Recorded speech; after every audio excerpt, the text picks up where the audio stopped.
Hello guys, कैसे हैं आप सब लोग। दी लोन हंटर की एपिसोड 13 के साथ हाजिर हूँ। लास्ट एपिसोड के एंड में हमने देखा था रैन मिस्टर ट्रेडर के ऊपर अपने एक स्पेशल मूव के साथ अटैक करता है, लेकिन मिस्टर ट्रेडर अपनी सिर्फ एक उंगली के साथ ही उसके ब्लेड ऑफ एवोल्यूशन को रोक लेता और कहता है, तुम्हें क्या लगता है कि तुम मुझे नुकसान पहुँचा सकते हो। मिस्टर ट्रेडर उसे कहता है, इस जालिम दुनिया में अगर तुम जरा सा भी हिचकिचाते हो किसी दूसरे को मारने से तो फिर वो तुम्हें मार डालेगा। इसलिए फाइट के दौरान कभी भी ये मत सोचना कि तुम्हारा दुश्मन बहुत ज्यादा वीक है। हमेशा अपने दुश्मन को बहुत ज्यादा टफ समझो और उसके साथ फाइट करो। और साथ ही मिस्टर ट्रेडर रैन के पेट में एक जबरदस्त घुटना मारता है जिससे वो नीचे गिर जाता है। मिस्टर ट्रेडर उसे कहता है, अपने दुश्मन को वीक समझना ये तुम्हारे दुश्मन की इंसल्ट है, इसलिए ऐसा कभी मत करना। रैन फिर से उठकर बैठ जाता है और कहता है, तुम कितनी देर से बकवास किए जा रहे हो, तुमने मुझे बहुत ज्यादा परेशान कर दिया है, अब मैं तुम्हें दिखाता हूँ कि मैं क्या कर सकता हूँ। लेकिन जैसे ही रैन अपने सामने की तरफ देखता है तो उसके सामने बहुत सारी बिल्डिंग्स होती हैं। रैन से देखकर बहुत सा हैरान हो जाता है क्योंकि रैन को इस बात का पता भी नहीं चलता कब मिस्टर ट्रेडर उसे बिल्डिंग के अंदर से बिल्डिंग की छत पर ले आता है। रैन इस बात से काफी ज्यादा हैरान होता है। वो ऊपर की तरफ देखता है तो मिस्टर ट्रेडर ऊपर हवा में उड़ रहा होता है। वो उससे कहता है, हम दोनों का पावर डिफरेंस बहुत ज्यादा है, मैं तुमसे बहुत ज्यादा स्ट्रॉन्ग हूँ, अभी तक मैंने अपनी फुल पावर तुम्हें दिखाई ही नहीं। रैन कहता है, लेकिन ऐसा कैसे हो सकता है, ये हवा में कैसे उड़ सकता है। मिस्टर ट्रेडर उसे कहता है, तुम्हें देखकर लगता नहीं कि तुम मुझे हरा सकते हो क्योंकि तुम इतने ज्यादा स्ट्रॉन्ग नहीं हो, ना ही तुम हवा में उड़ सकते हो क्योंकि तुम्हें फाइट करने के लिए पहले मुझ तक पहुँचना पड़ेगा। लगता है कि मुझे तुम्हारे लिए टेस्ट को बहुत ज्यादा आसान करना पड़ेगा, तुम्हारे रैंक एवोल्यूशन को मैं आसान कर देता हूँ। मिस्टर ट्रेडर उसे कहता है, तुम्हें सिर्फ मेरे एक ही पंच को बर्दाश्त करना है, अगर तुम उस पंच को ब्लॉक कर पाए तो फिर ठीक है, तुम पास हो जाओगे। रैन कहता है, लगता है कि ये मुझे बहुत ज्यादा काम मांग रहा है, चलो फिर ठीक है, मैं भी इसे दिखाता हूँ कि मैं कितना ज्यादा स्ट्रॉन्ग हूँ। रैन जल्दी से अपने असैसिन मोड में चला जाता है, यानी अपने ब्लेड ऑफ एवोल्यूशन को 2 डैगर्स में तकसीम कर लेता है और साथ ही अपनी सिफोन हीलिंग एक्टिवेट करता है जो कि उसकी इनेट एबिलिटी है जो उसे अभी अभी मिली है ताकि वो अपनी बॉडी को दोबारा से हील कर सके। रैन अपने हीलिंग इफेक्ट्स को यूज करते हुए अपनी स्पीड, अपनी एजिलिटी और अपनी स्ट्रेंथ को इंक्रीज कर लेता है, यानी एक डीप अप लगा लेता है। जबकि मिस्टर ट्रेडर हंसते हुए कहता है, लगता है कि तुम्हारे पास कुछ ऐसा है जो तुमने अभी तक छुपा कर रखा हुआ है, चलो फिर देखते हैं तुम्हारी स्ट्रेंथ कितनी ज्यादा बड़ी है। चलो ये बात तो अच्छी है कि तुम्हारे पास काफी ज्यादा स्ट्रेंथ है, वरना मुझे बाद में इस बात का पछतावा होता कि मैंने तुम्हारे जैसे एक वीक बच्चे को मार डाला। मिस्टर ट्रेडर जल्दी से अपनी एक स्पेशल टेक्निक को रिलीज करता है जिससे वो एक बड़ा सा टोर्नेडो बना लेता है और उसके स्पेशल मूव का नाम टावरिंग टोर्नेडो होता है। मिस्टर ट्रेडर उसे कहता है, चलो फिर देखते हैं तुम मेरे इस टावरिंग टोर्नेडो को कैसे रोक पाते हो। लेकिन उसी वक्त दिखाते हैं सिटी के सेंटर में एक जबरदस्त धमाका होता है और एक लाइट निकलती है। रैन को भी एक झटका लगता है। रैन कहता है, अभी अभी जो धमाका हुआ है मुझे नहीं लगता कि वो इस बंदे की वजह से हुआ है या फिर इसकी एबिलिटी से हुआ है, वो तो शहर में किसी और जगह पर हुआ है। मिस्टर ट्रेडर भी अपनी एबिलिटी को खत्म करने के बाद नीचे उतर आता है और कहता है, मुझे नहीं लगता कि अब हम लोग अपनी असेसमेंट को जारी रख सकते हैं। और साथ ही वो रैन से कहता है, चलो फिर ठीक है, मैं तुम्हें ऐसे ही पास कर देता हूँ क्योंकि तुम्हारे पास काफी ज्यादा स्ट्रेंथ है, हालांकि मैं तुम्हारे साथ एंजॉय करना चाहता था।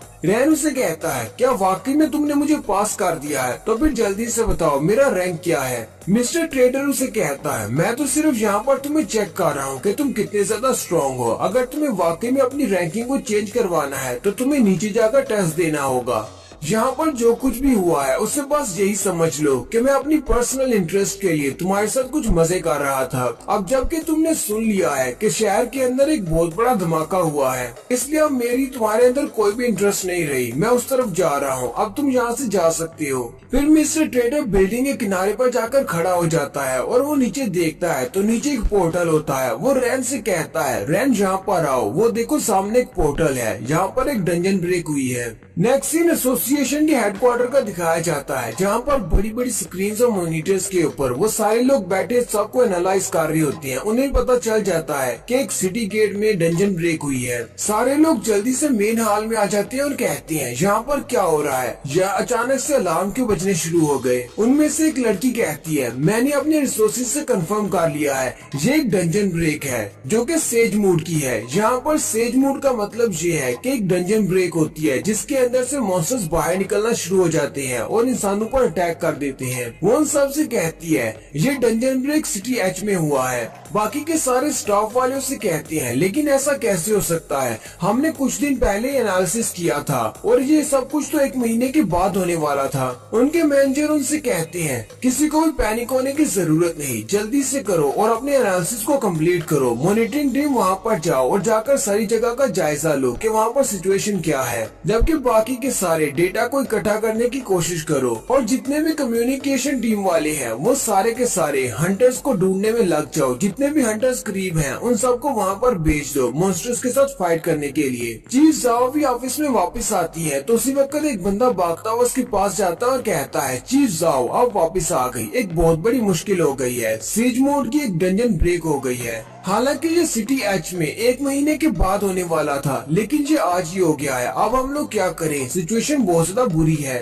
चीफ साहब अपना बैग उसको पकड़ा देती है और कहती है चलो जल्दी से commander and chief master do को कॉल करो और उन्हें बताओ मैं उनसे मिलने के लिए आ रही हूँ। चीफ साहब सीधी लिफ्ट में चली जाती है और सोच रही होती है इस बार फिर से हम लोग लेट हो गए। लास्ट टाइम भी सेज मूड में हम लोग लेट हो गए थे और वहाँ पर बहुत सारे लोग मारे गए थे। काश इस बार वैसा ना हो, हम लोग इस सिचुएशन को संभाल ले और मॉन्स्टर्स इंसानों को ना मार पाए। नेक्स्ट सीन फिर से बिल्डिंग के ऊपर का दिखाया जाता है। रैन उसे कहता है क्या तुम वाकई में सेज मूड की बात कर रहे हो? सेज मूड तो उसी को कहते हैं ना जिसमें डंजन ब्रेक हो जाती है और उसके अंदर से बहुत सारे मॉन्स्टर्स बाहर निकलते हैं और इंसानों पर अटैक देते हैं। लेकिन एसोसिएशन के डेटा के मुताबिक सेज मूड तो 1 महीने के बाद स्टार्ट होने वाला था। मिस्टर ट्रेडर उसे कहता है इस सारी बात का तुमसे कोई भी ताल्लुक नहीं, हो सकता है कि हमारे डेटा में कोई एरर हो या फिर हमसे कोई गलती हो गई हो इस सारी की असेसमेंट करने में। मिस्टर ट्रेडर अपने आप में सोच रहा होता है हालांकि मुझे भी नहीं पता कि सेज मूड 1 महीने पहले क्यों शुरू हो गया, लेकिन ये बहुत बड़ी मुश्किल है। हमारे पास जितने भी एस रैंक के हंटर्स थे वो सारे तो ग्रे गेट को क्लियर करने के लिए गए हुए हैं, इसलिए यहाँ पर अब कोई भी एस रैंक का हंटर नहीं है। अब हम लोग क्या करेंगे? लेकिन साथ ही वो हंसते हुए रैन की तरफ देखता है और कोई प्लान बना लेता है और साथ ही उसे कहता है बच्चे तुम मेरे साथ आओ। रैन उसे कहता है तुम्हें क्या हुआ, तुम मुझे कहाँ पर लेकर जा रहे हो? पहले तो तुम यहाँ से जाने वाले थे। मिस्टर ट्रेडर उसे कहता है तुम्हारे साथ फाइट करके मुझे बहुत ज्यादा अच्छा लगा, तुम्हारी स्ट्रेंथ काफी ज्यादा तेजी से बढ़ रही है और तुम काफी ज्यादा स्ट्रॉन्ग भी हो चुके हो, लेकिन तुम्हारा रैंक बहुत ज्यादा लो है। तुम अपने इस रैंक के साथ द सी ऑफ फॉरगेटफुलनेस के लिए रजिस्टर नहीं कर पाओगे, इसलिए मैं चाहता हूँ कि तुम अभी वहाँ पर जाओ और अपनी एवोल्यूशन को कंप्लीट करो और अपने रैंक को हाई करके आओ। रैन उसके साथ जाना नहीं चाहता लेकिन फिर भी वो उसे खींचते हुए लेकर जा रहा होता है और कहता है हमारे इस एसोसिएशन की बिल्डिंग के 3रे फ्लोर के ऊपर एक पोर्टल है, वो तुम्हें सीधा स्काई टावर में लेकर जाएगा। स्काई टावर में जाने के बाद वहाँ पर बहुत सारे फ्लोर्स हैं, जितने फ्लोर तक तुम उसको क्लियर कर पाओगे वही तुम्हारा रैंक होगा। एक बार तुमने इसको क्लियर कर लिया, जहाँ तक तुम इसको क्लियर करोगे तुम वापस अपनी मर्जी से स्काई टावर में दाखिल हो सकते हो जब तक तुम चाहो। मिस्टर ट्रेडर उसे कहता है मैं तुम्हें वहाँ पर जाने का अनरिस्ट्रिक्टेड पासवर्ड दे देता हूँ, तुम वहाँ पर अपनी मर्जी से आ जा सकोगे, कोई तुम्हें नहीं रोकेगा। तुम जाकर स्काई टावर को क्लियर करो, जब तक कि सी ऑफ फॉरगेटफुलनेस डंजन ओपन नहीं हो जाती तब तक वापस मत आना। रैन उसे कहता है जरा रुको, मेरा सिस्टम कोई नोटिस वार्निंग दे रहा है। वो उसे कहता है हाँ मुझे भी पता है, मेरा सिस्टम भी दे रहा है। रैन अपने सिस्टम की विंडो ओपन करता है तो उसमें एक स्पेशल नोटिस होता है जो कि हंटर एसोसिएशन वालों की तरफ से होता है। उसे कहा जाता है कि सिटी एच में डंजन ब्रेक हुआ है जो कि 1 महीने बाद होने वाला था। सेज मोड एक्टिवेट हो चुका है और वहाँ पर सिटी में बहुत सारे मॉन्स्टर्स हैं। जितने भी हंटर्स आसपास के सिटीज में हैं, वो यहाँ पर आकर इन मॉन्स्टर्स को मार सकते हैं। हंटर्स को मॉन्स्टर को मारने पर हंटर पॉइंट्स मिलेंगे, जितना ज्यादा डैमेज आप उसको डेल्थ करेंगे उतने ज्यादा आपको पॉइंट्स मिलेंगे। आप उसे अकेले मारते हैं तो आपको टोटल 3 मिलियन पॉइंट्स मिलेंगे। और साथ ही सिस्टम उसे एक लाइव वीडियो दिखाता है जो कि ज़ाओबी की तरफ से होती है। ज़ाओबी वहीं पर सीन पर मौजूद होती है और वहाँ पर वीडियोस बना रही होती है। रैन उसे वहाँ पर देखकर बहुत ज्यादा हैरान हो जाता है और कहता है ये पागल लड़की वहाँ पर क्या कर रही है, जबकि इसे पता है कि वहाँ पर बहुत सारे पावरफुल मॉन्स्टर्स हैं। ज़ाओबी अपनी वीडियो में बता रही होती है कि इस डंजन ब्रेक के होने के बाद सिर्फ एक ही मॉन्स्टर बाहर निकला है, लेकिन इस मॉन्स्टर ने अपने इर्द गिर्द जितने भी बिल्डिंग्स हैं उन सभी को तोड़ दिया है और बहुत सारे लोगों को भी मार दिया है। लेकिन अभी तक हमारे हंटर्स इसके खिलाफ कुछ भी नहीं कर पाए, क्योंकि इस मॉन्स्टर के इर्द गिर्द एक बहुत ही पावरफुल आर्मर है, यानी उस मॉन्स्टर के इर्द गिर्द एक शील्ड है जो कि हंटर्स के अटैक्स को ब्लॉक कर रही है। मिस्टर ट्रेडर कहता है हमारी एसोसिएशन वालों ने बहुत ही अच्छा आइडिया लगाया है।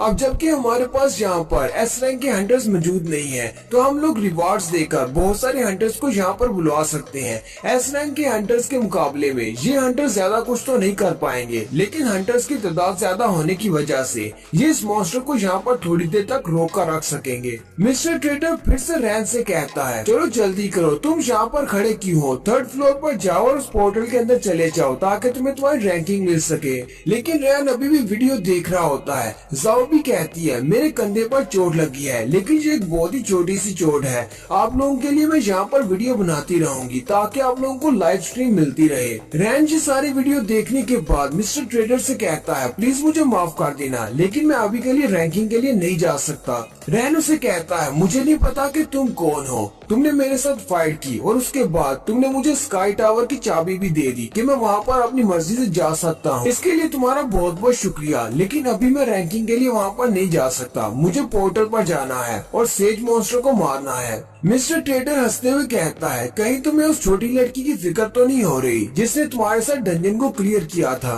रैन उसे कहता है नहीं, मुझे उस लड़की की कोई भी परवाह नहीं, मैं तो वहाँ पर सिर्फ पॉइंट्स हासिल करने के लिए जा रहा हूँ। फिर रैन वहाँ से चला जाता है। Next scene commander in chief master डू का दिखाया जाता है जो कि अपने पौधों को पानी दे रहे होते हैं। चीफ जाओ भी वहाँ पर आती है और कहती है मास्टर डू क्या आप यहाँ पर हैं? मास्टर डू से कहते हैं लिटिल जाओ तुम यहाँ पर क्या करने के लिए आए हो? मुझे लगता है कि तुम यहाँ पर सिटी एच में होने वाले सेज मोड ब्रेक के बारे में बात करने के लिए आई हो। चीफ साहब मास्टर डू से कहती है क्या मैं आपसे जान सकती हूँ कि आपका इस बारे में क्या ख्याल है? मास्टर डू से कहते हैं तुम तो काफी ज्यादा होशियार हो, मुझे लगता है कि तुम मुझसे इन्फॉर्मेशन निकलवाने की कोशिश कर रही हो। चलो कोई बात नहीं, हम दोनों एक ही ऑफिस में काम करते हैं, मैं तुम्हें बता सकता हूँ। मास्टर डू से कहते हैं हम लोगों ने कोई भी प्लान तैयार नहीं किया हुआ क्योंकि हमें पता था कि 1 महीने के बाद ये सेज मूड होने वाला है, लेकिन ये डंजन बहुत ही जल्दी ब्रेक हो गई है। हो सकता है कि हमारा सिस्टम खराब हो गया हो, हमारे सिस्टम ने डेटा ठीक तरह से एनालाइज नहीं किया, इसलिए ये सब कुछ हो रहा है। और जहाँ पर हमारे रिस्पॉन्स प्लान की बात है, हम लोगों ने पहले से ही रिवार्ड देकर बहुत सारे हंटर्स को वहाँ पर बुलवा लिया है क्योंकि पॉइंट्स हासिल करने के चक्कर में बहुत सारे छोटे हंटर्स वहाँ पर आ जाएंगे और इस मॉन्स्टर को थोड़ी देर के लिए वहाँ पर रोक कर रखेंगे। बस कुछ दिनों की बात है, उसके बाद हमारे मेन अटैक फोर्स यहाँ पर आ जाएगी। फिर हमारे एस रैंक के हंटर्स आगे बढ़ेंगे और इन सारे मॉन्स्टर्स को मार देंगे। चीफ साहब मास्टर डू की बात सुनने के बाद सोच रही होती है